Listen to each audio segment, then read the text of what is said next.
सीता जी के हरण के बाद भगवान जो विलाप किए हैं वो इन महात्माओं के कारण किए हैं।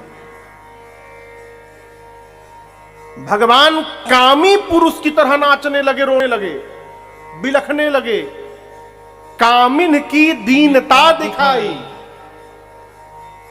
कामी व्यक्ति, जो व्यक्ति स्त्री में ही लिप्त हो, वो किस सीमा तक विलाप करेगा।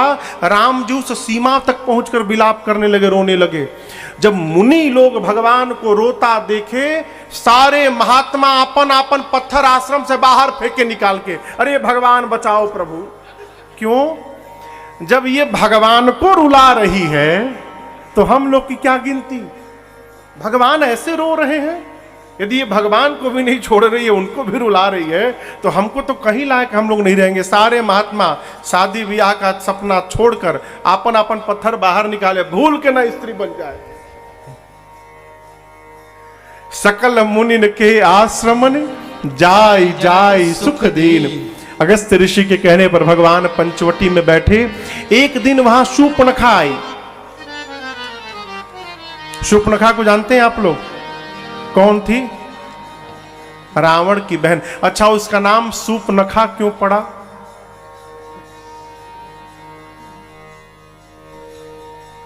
कोई आइडिया? हाँ,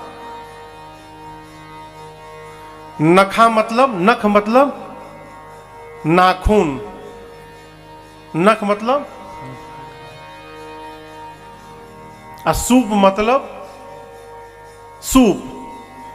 उसके सूप जैसे लंबे लंबे नाखून थे। हम किसी को कुछ बोल नहीं रहे हैं, हम तो बस उसका नाम क्या है वो हम सुना रहे हैं।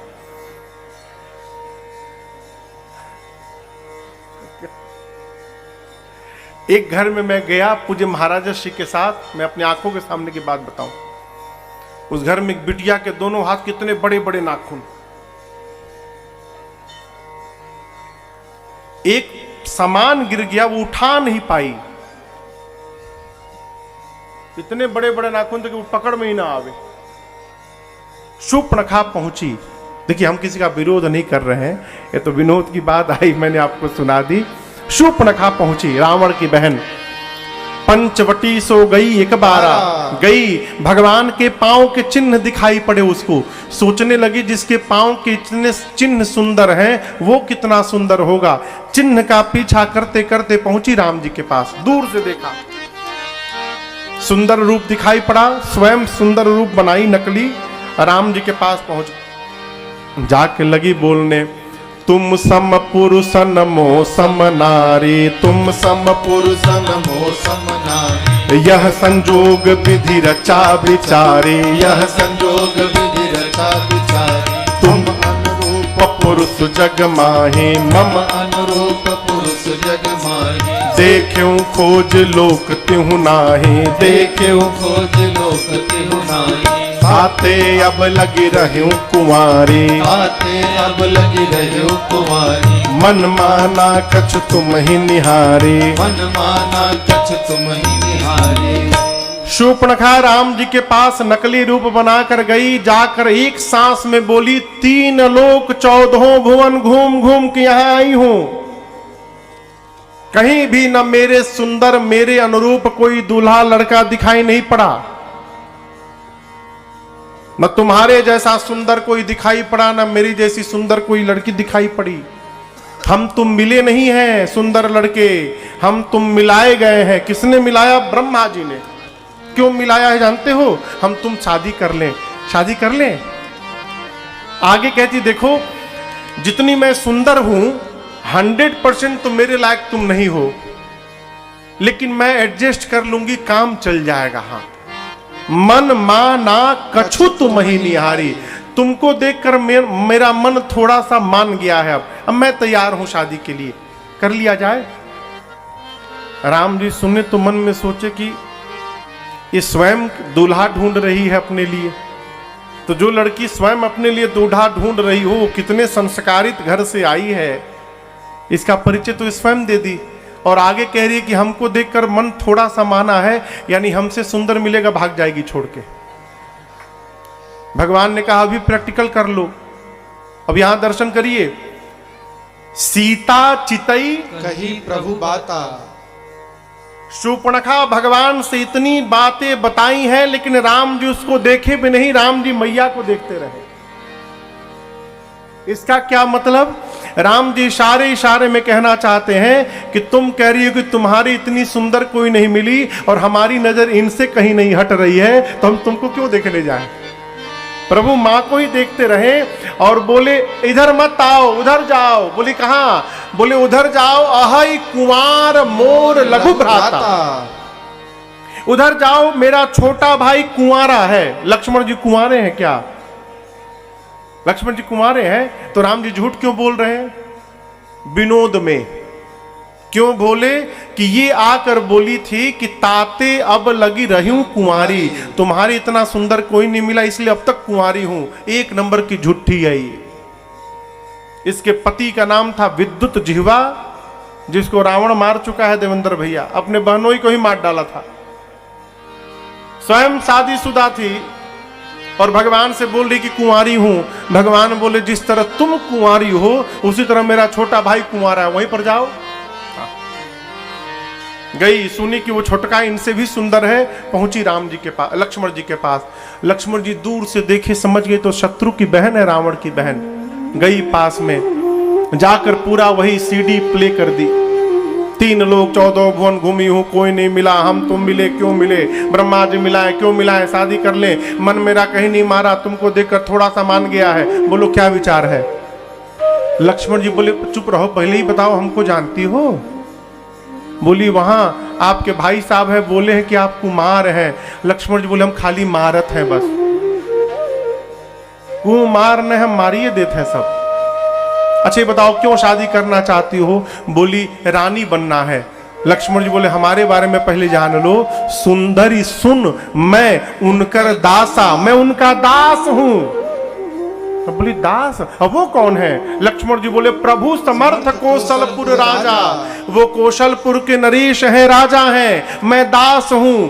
मेरे से करोगी शादी दासी बन जाओगी, उधर करोगी तो रानी बन जाओगी। अब बोलो क्या बनना है? बोली हमको तो रानी बनना है। बोले खड़ी क्यों जाओ।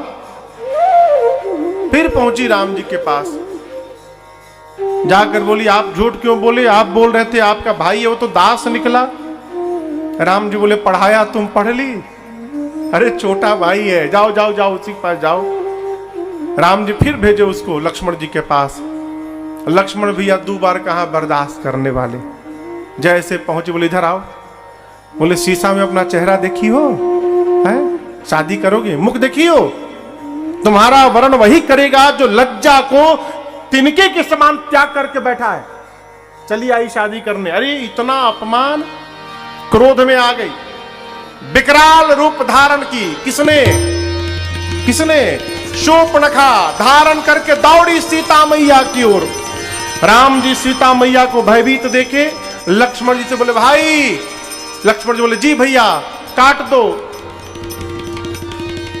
क्या काट दो? खाली नाके नहीं कटाया, कनवों कटाया उसको। अरे लक्ष्मण अति लाघव सो नाक कान बिनु की, ताके कर रावण काट के मुंह लगा दिए। मनो चुनौती। ए लक्ष्मण जी उसका नाक कान दोनों काट डाले हो। कनवा काहे कटवा डाले? कान इसलिए कटवाया कि खाली बोलती थी, सुनने का काम ही नहीं था। राम जी बोले जब सुनती नहीं तो टोपा हाथ 2 कान लेके क्यों घूम रही हो? नाक क्यों कटवाया? क्योंकि बोल रही थी मैं ही सुंदर हूं एक। क्षमा करिएगा, चेहरा कितनो गोर हो जाए, यदि नाक टेढ़ी हो गई ना तो फिर भगवान मालिक। सब सुंदरता स्वरूप का नाक पर केंद्रित है देवेंद्र भैया। नाक चोखो होना चाहिए।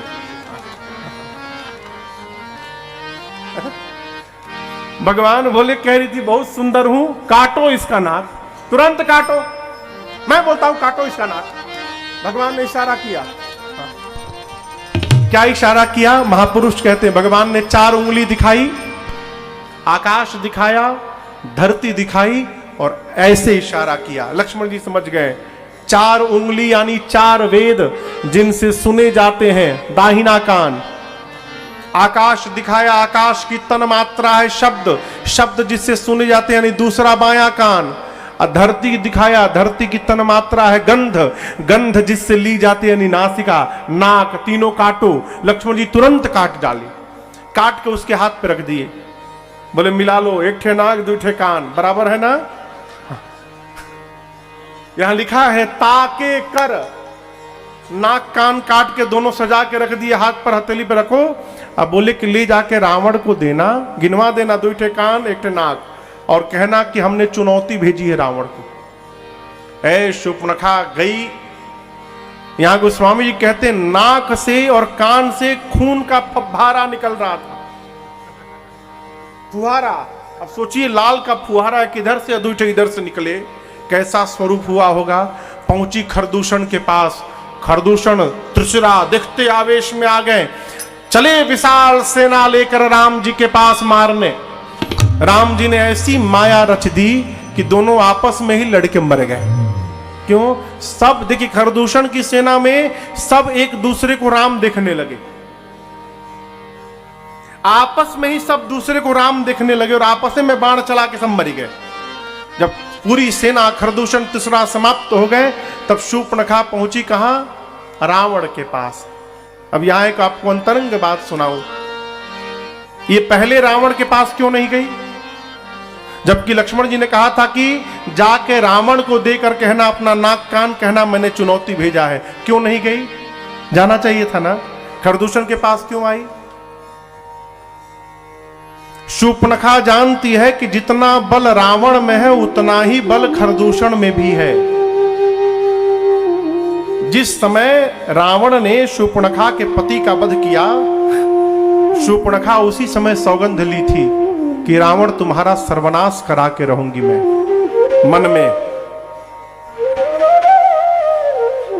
सीधे रावण के पास नहीं गई, खरदूषण के पास गई। सोची मन में खरदूषण को लेके चलती हूं, यदि राम खरदूषण को मार दिए यानी रावण को भी मार सकते हैं, तब रावण के पास जाऊंगी। ये दोनों इतने बड़े मूर्ख थे खरदूषण, इनको पता ही नहीं चल पाया कि शूर्पणखा इनको ट्रायल में ले जा रही है। इनको नहीं पता, गए मर गए। जब मर गए खरदूषण, धुआं दे कि खरदूषण केरा, जाई शूर्पणखा रावण प्रेरा। है पहुंची जाके लगी बोलने, दिन रात मदिरा पी के सोते रहते हो तुमको कुछ नहीं पता, रावण तुम्हारा शत्रु तुम्हारे सिर पे नाच रहा है। रावण सुना, बोला यू प्रवचन उपदेश बाद में, नाक कान कहां कटवा के चली आई तुम? बोली 2 ठे राजकुमार आए हैं, राम लक्ष्मण। राम के कहने पर लक्ष्मण ने काटा, उनके साथ बड़ी सुंदर स्त्री है सीता। रावण बोला खरदूषण के पास जाना चाहिए था। बोली गई थी मैं, क्या हो गया? चले गए दोनों, कहां? ऊपर, मर गए। रावण सुना खरदूषण मर गए तो कांप गया। शूर्पणखा को उपचार के लिए भिजवाया और दरवाजा बंद करके एकांत में जाकर सोचने लगा, खरदूषण मोहि सम बलवंता,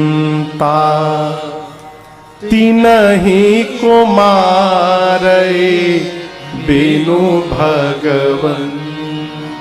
अब ये सुनिए, रावण मन में सोचने लगा कि जितना बल मेरे में है उतना ही खरदूषण में था। मैं तो अकेला हूं, लेकिन खर और दूषण 2 थे। जितना बल मेरे में उतना खर में, जितना मेरे में उतना दूषण में। और एक राम ने 2 रावण के बल वाले खरदूषण को मार दिया।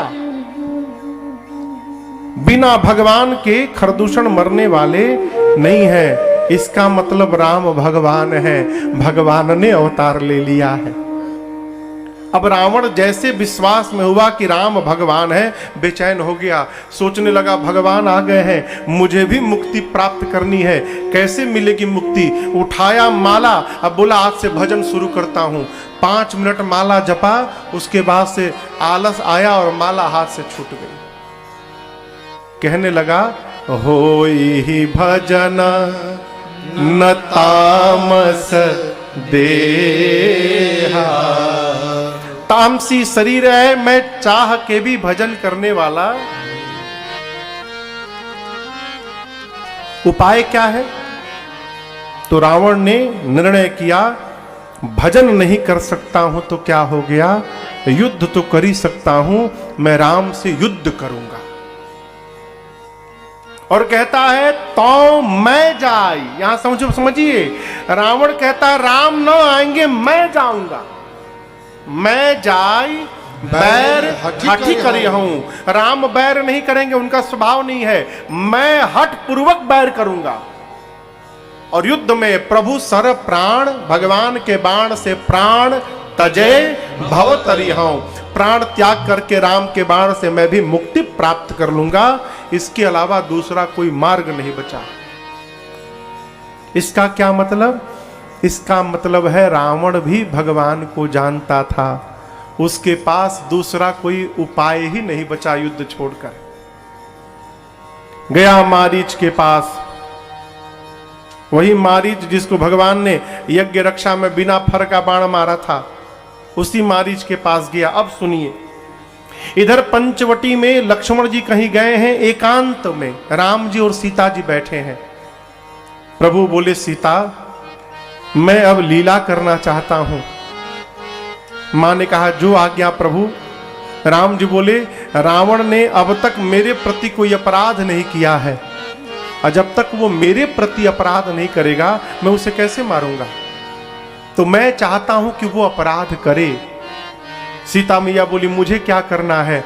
राम जी बोले, देखो आपको तो वो लंका ले नहीं जा सकता, आप जगदम्बा हैं, परम सती हैं, आप यदि क्रोध की दृष्टि से देख भी लेंगी तो वहीं पर जलकर भस्म हो जाएगा रावण, आपको तो स्पर्श भी नहीं कर सकता। अरे आप देखिए, प्रैक्टिकल बात समझिए, ये धनुष है, सीता मैया ने धनुष को उठा लिया, जिस धनुष को सीता मैया उठा ली थी, रावण उस धनुष को नहीं उठा पाया था, तो वो मेरी मां को क्या उठाएगा? आप समझ रहे हैं? जैसे जेसीबी मशीन होता है ना, जेसीबी मशीन बड़का पत्थर को उठा लेता है, तो जो पत्थर को नहीं उठा पा रहा है आदमी, वो जेसीबी मशीन का उठाएगा। जिस धनुष को मेरी मां ने अपने बाएं हाथ से उठा लिया था, रावण उस धनुष को हिला भी नहीं पाया, वो मेरी मां को क्या उठाएगा?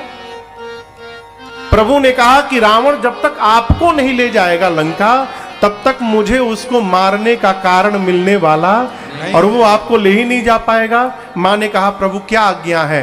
राम जी बोले, तुम पावक महु करहु निवासा। सीता जी आप अग्नि में जाकर बैठ जाइए। कब तक? जौ लगी कराऊं निशाचर नासा, जब तक समस्त भूभाग से निशाचरों का अंत न कर डालूं, तब तक आप सीता जी अग्नि में जाकर बैठिए। राम जी ने मैया को अग्नि के पास क्यों बिठाया? क्योंकि अग्नि नारायण भगवान के पिता हैं, कारण पिता। यज्ञ के बाद अग्नि नारायण ही खीर का कटोरा गुरु जी को दिए थे, इस नाते अग्नि नारायण भगवान के कारण पिता हैं और सीता मैया के कारण ससुर जी हैं। प्रभु ने मां को यहां वहां नहीं बिठाया, उनके ससुर जी के पास जाकर बिठवा दिया। सीता मैया भगवान के कहने पर अपना प्रतिबिंब यानी फोटो, निज प्रतिबिंब राखित सीता, राम जी के पास सीता मैया ने अपना प्रतिबिंब छोड़ दिया फोटो, और जाकर मैया अग्नि में बैठ गई।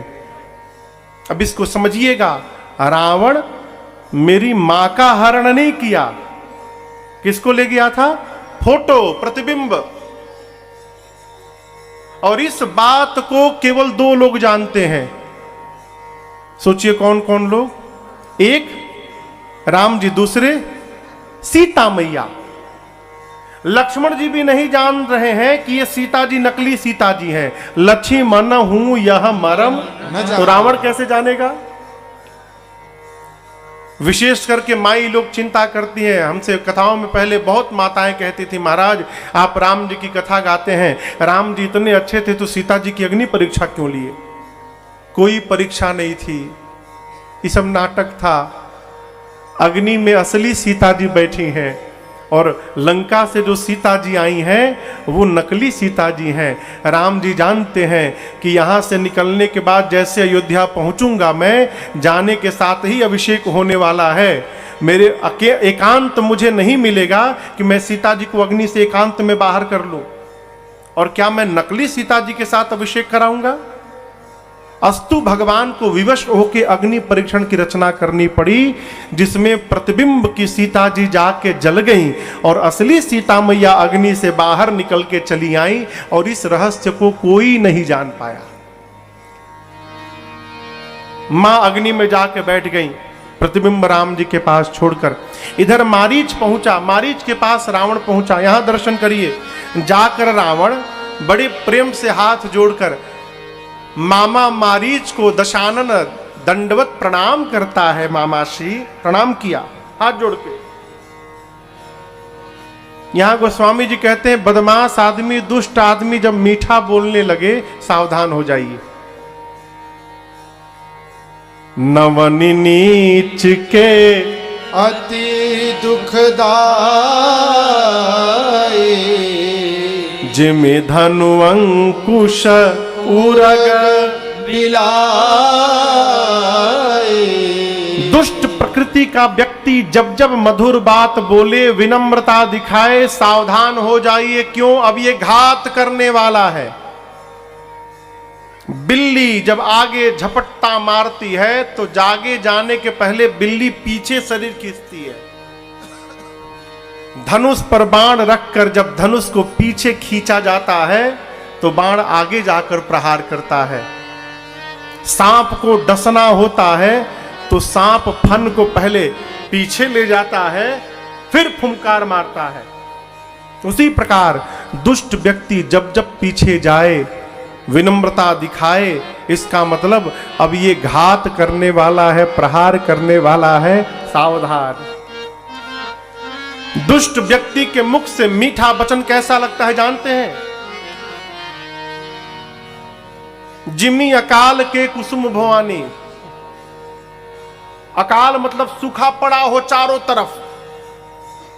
तरफ बर्बादी ही बर्बादी हो, और उसमें एक पुष्प खिला हो तो अकाल के क्षेत्र में खिला हुआ पुष्प भयानक लगता है। उसी प्रकार दुष्ट व्यक्ति का मीठा वचन लगता है। मारीच सावधान हो गया, बोला रावण तुम? रावण बोला चलिए मामा जी, सोने का हिरण बनिए। क्यों? वो राम की पत्नी सीता का हरण करना है मुझे।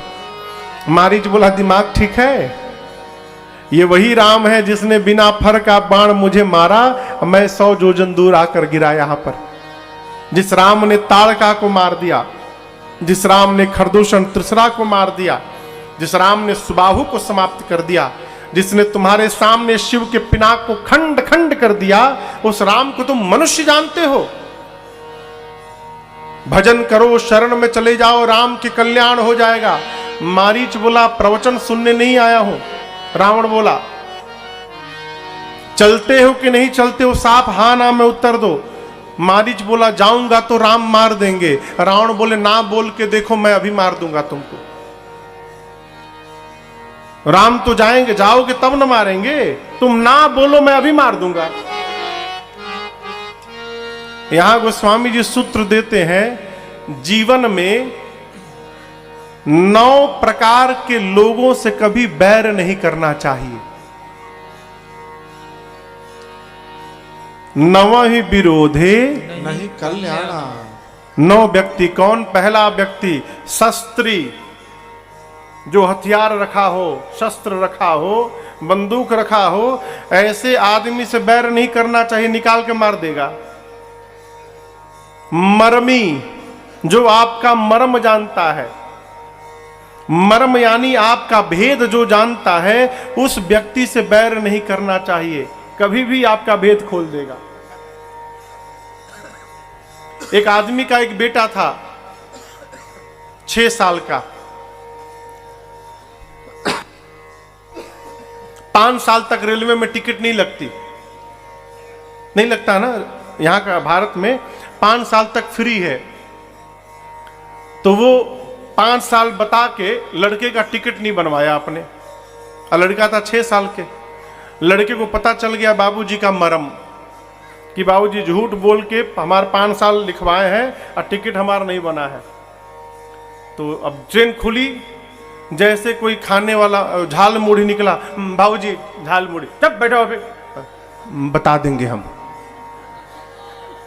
क्या बता दोगे? हम 6 साल के, हम बता देंगे टीटी अंकल को।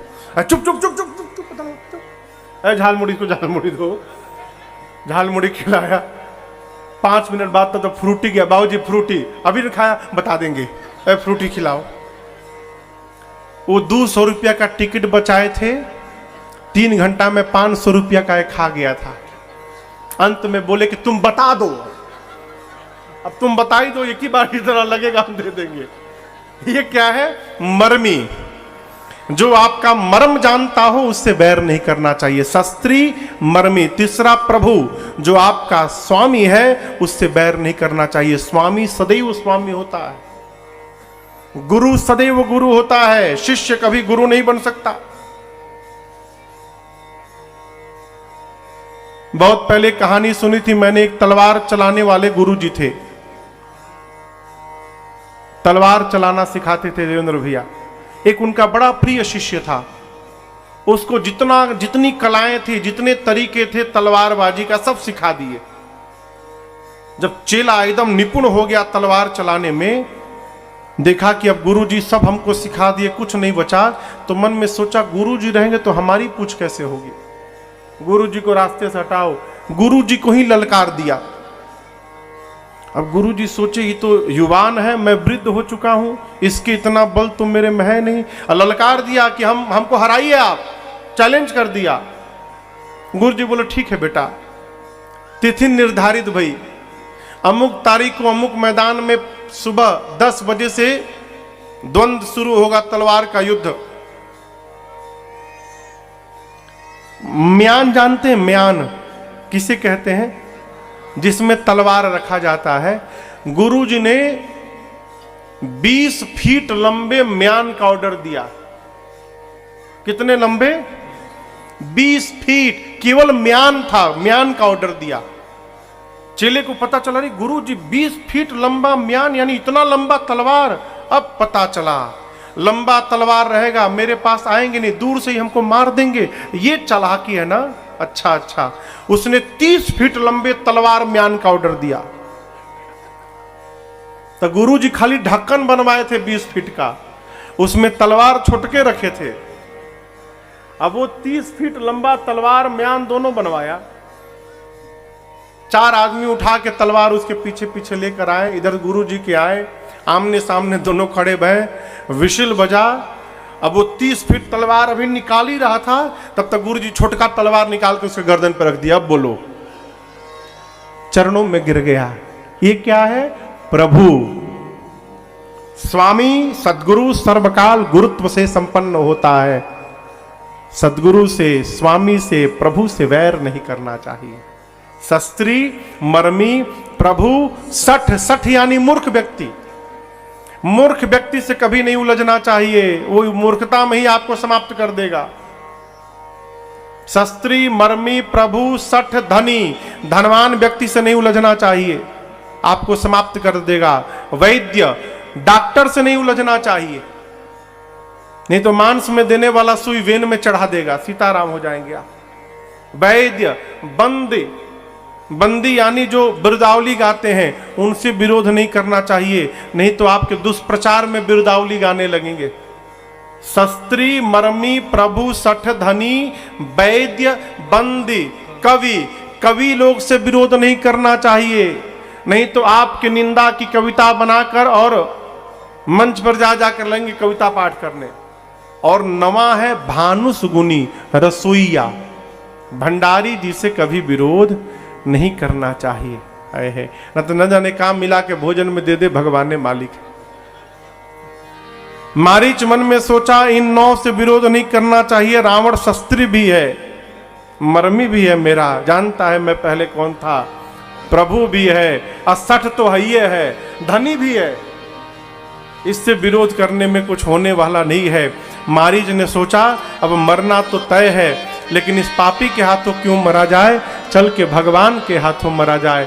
चला मारीच सोने का हिरण बनकर। अरे कंचन मृग बन कर आया, कौन कौन क्यों आया?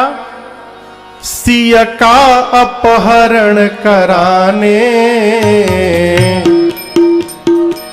माया का मारीच चला मायापति को भटकाने। माया का मारीच चला मायापति को भटकाने। कंचन मृग बन कर आया, कंचन मृग बन कर आया, सिया का अपहरण कराने, माया का मारीच चला मायापति को भटकाने। माया का मारीच चला मायापति को भटकाने। सीता बोली वो देखे स्वामी जी मृग कंचन का, लाए चर्म निशान रहेगा 14 वर्ष गमन का। सीता बोली वो देखे स्वामी जी मृग कंचन का, लाए चर्म निशान रहेगा 14 वर्ष गमन का। सिय माया की माया का मृग, सिय माया की माया का मृग, लगे राम मुस्काने, माया का मारीच चला मायापति को भटकाने। माया का मारीच चला मायापति को भटकाने।